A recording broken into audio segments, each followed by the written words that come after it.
शिक्षक वर्ग व माझ्या प्रिय मित्रमैत्रिणींनो, आपल्या सर्वांना माझा सस्नेह नमस्कार।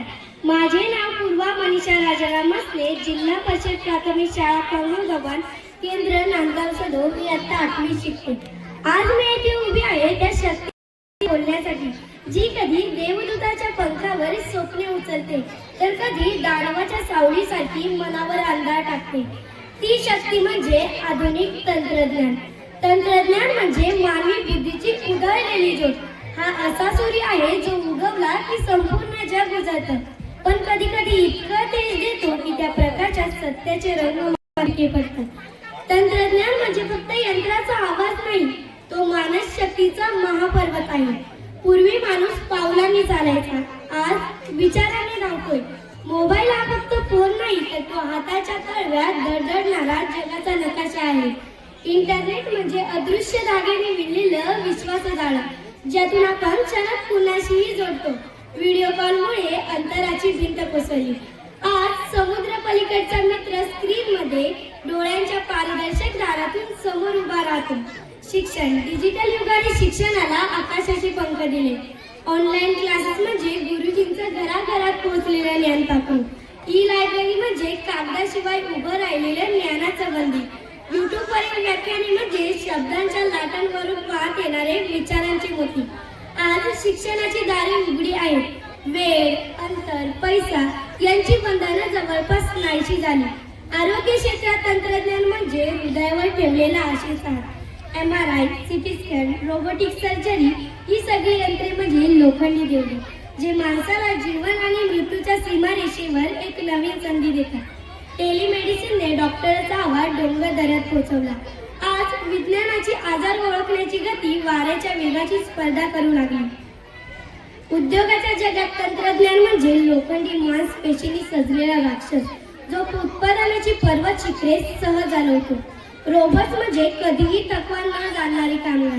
AI म्हणजे मानवी बुद्धीचा डिजिटल आरसा। वेग, गुणवत्ता, अचूकता या तिन्ही स्तराच्या चाकांनी उद्योगाचं जग बदलून टाकलं आहे। आपल्या खिशातील मोबाईल म्हणजे जादूची पेटी, ज्यातून आपण जे पाहिजे ते बाहेर काढू शकतो, जसे की जेवण मागवणे, टॅक्सी बोलवणे, बिल भरणे, नकाशा पाहणे, शिक्षण, सगळं काही एका बोटाच्या स्पर्शात। वेळ खिशात बसलं, वेळ मात्र पंख लावून उडाला।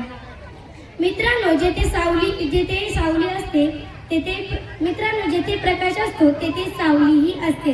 म्हणजे तंत्रज्ञानाच्या जगमगाटामागे काही काळोखे अजूनही कोपऱ्यात लपलेले आहेत, जसे की नात्यांमधील दुरावा।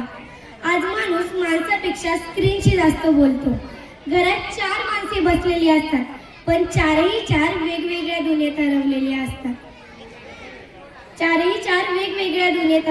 असतात। लाईक्स, कमेंट्स, फॉलोअर्स यांच्या आहारी जाऊन मनाची शांतता जळून जाते। कधी कधी तर आपला आनंद देखील। सायबर गुन्हे, हॅकिंग, चोरी, फसवणूक ही सगळी यंत्रे म्हणजे अदृश्य राक्षसांचे अदृश्य पंजे। एका चुकीच्या क्लिकमुळे आपले बँक खाते, ओळख, फोटो सगळं काही धोक्यात। बेरोजगारी, यंत्रांनी खाल्लेली माणसांची कामे। तंत्रज्ञान वाढलं, पण काही नोकऱ्या मात्र थंड धुरासारख्या आकाशात अदृश्य झाल्या। रोबोट्स, ऑटोमेशन हे मानवी हातांची गरज कमी करतात, पण कौशल्य नसलेल्या माणसासाठी ही प्रगती संकट ठरते। पर्यावरण ही कचरा म्हणजे पृथ्वीच्या अंगावर उठलेला लोखंडी पोत। बॅटऱ्या, संगणक, मोबाईल यांच्या विषारी स्रावाने मातीचा श्वास घोटतो, पाण्याचा रंग बदलतो, हवेचा नाद मातीमध्ये मिसळतो। मित्रांनो, तंत्रज्ञान देवदूतही आहे आणि दानवही आहे।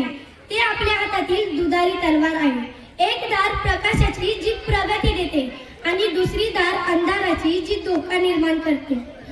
मित्रांनो, तंत्रज्ञान दोषी नाही, दोषी असतो अविचारी वापर। आपण जर सजग झालो तर तंत्रज्ञान मानवतेच्या मंदिरातील दीप बनेल। आपण जर असावधान झालो तर तंत्रज्ञान अंधारातील ज्वालामुखी ठरेल। चला तर मग आपणही तंत्रज्ञानाचा वापर करूया, पण त्याचे गुलाम न होता। प्रगतीचा मार्ग स्वीकारूया, पण सावलीची जाणीव ठेवता। माणुसकी हरवू न देता तंत्रज्ञानाला जिंकूया। समजुताच्या दीपाने आपलं भविष्य उजळवूया। या शुभेच्छांसह धन्यवाद।